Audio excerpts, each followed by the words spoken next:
Everyone needs a break. And that is exactly what weekends are for, to give yourself a rest day after a whole week of working. But I do think that there's a bit of a difference between a weekend where you do absolutely nothing versus a weekend where you actually recharge for the upcoming week. So, in today's video, we're going to be talking about exactly that. We're going to be talking about your perfect weekend. 10 habits to adopt on your rest day to make sure that you're not just rested, but also prepared for the upcoming week. So let's get into it. Number 1, have a slow morning.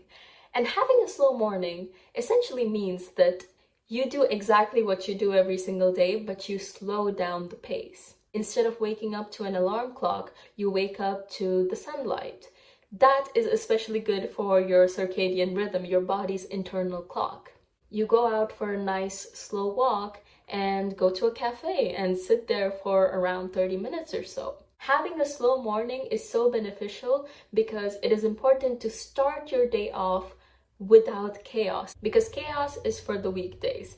On the weekends, you need to start your mornings off slow. And I wish I had the luxury of doing this every single morning, but realistically speaking, it is always better to freshen up, have your breakfast, and get all of that done with earlier on in the day as quickly as you can, because you can then finally get to work and get more done throughout your day. On the weekends, you need to slow down. Number 2, do a brain dump. Now, I personally love journaling, but if you're not a big fan of journaling, you should at least try to do a brain dump. A brain dump is when you write down everything that's on your mind on a sheet of paper or type it out on your laptop or even in your phone. Because most of the times we're stressed out not because we're thinking about something that is stressful. We're stressed out because we're thinking about too many unrelated topics all at once. And that can be very messy for your brain to process.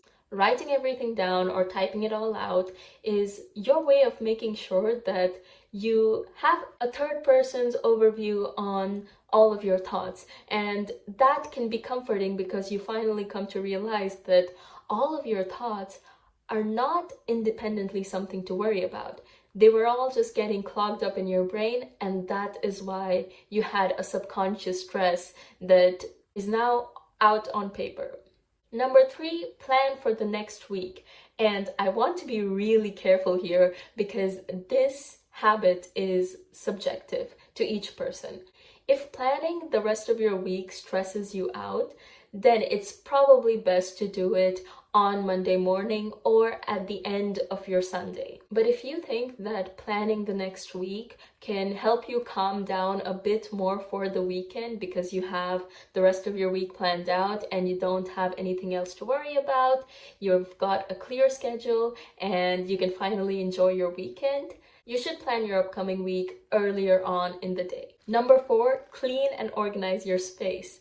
And I'm not just saying that because you end up with a clean environment for the rest of the week. Our brains are wired to feel good when we achieve something. And doing something such as cleaning your room, something which is very low effort but has a tangible outcome at the end, can make you feel like you've made an achievement and thereby make you feel good. You can also get this feeling of accomplishment by doing a high effort task or by working, but the weekends are not for working. The weekends are for giving yourself a break, right? So cleaning your room is one of the few ways in which you can get that feeling of accomplishment without tiring your brain too much. And on the note of giving yourself that feeling of accomplishment, cook yourself an elaborate meal or bake something. Once again, we're following that same philosophy of doing something low effort to give yourself a tangible outcome in the end, which in this case can be a delicious meal. And there's nothing I love more than a good homemade meal at the end of the week. And also, this doesn't have to be too elaborate, right? You don't have to do something that is way too out of your comfort zone. Once again, the goal is to not stress you out here. The goal is to deeply engage in something that is low effort and can give you a feeling of accomplishment, right? For me personally, I love making pizza, but I wouldn't dare make the dough from scratch. I would rather buy it from the supermarket and then make the pizza at home, pop it in the oven, and at the end I have a delicious meal. Number 6, go out on a walk without your phone or music. Now, yes, it's gonna be difficult. Yes, it's gonna be boring, but you only have to do it for 30 minutes to get benefited from it. You don't even have to do it for that long. And most importantly, that boredom is actually good for you. Most of us are so dependent on digital stimuli that we forget that we can also get stimulated from our environment. In fact, if going out without your phone or without music scares you, that is just that much more of a sign that you need to get out and touch some grass. We need to start getting stimulated again by our environment. We need to start listening to the rustle of the leaves. We need to start enjoying people watching. We need to start once again getting stimulated by our environment and not through our screens. Number 7, talk to people who make you feel good. It is so easy to self-isolate throughout the week, especially if you consider yourself to be a workaholic. Weekends are for reconnecting and socializing and actually talking to people who make you feel supported, make you feel good about yourself.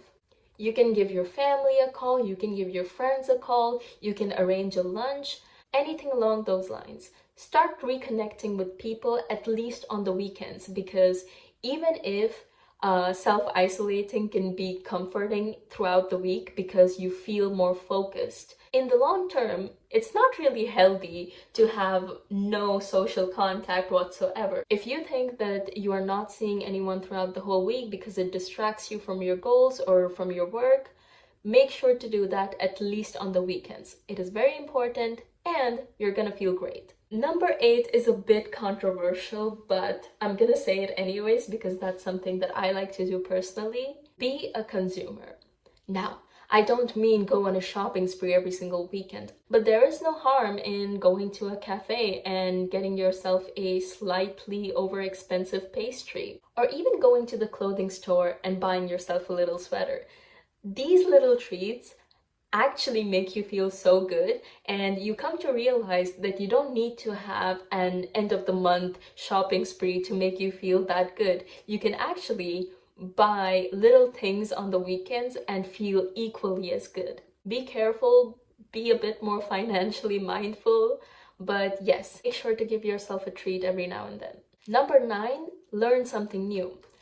As we are progressing towards the end of the video, I do want to include some habits that actually fire you up for the upcoming week. Learning something random like watching a documentary on koalas or watching the interview of somebody that you admire can be great because it is gentle motivation. And finally, positive self-talk. It is so important to take the time to appreciate yourself for all the work that you've done throughout the week, even if you think that you've not accomplished a lot.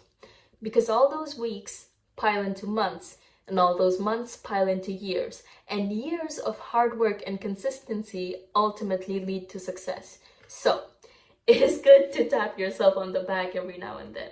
I would say write down 3 things you love about yourself, but the way we express self-love is so subjective, and only you can decide how you want to do it.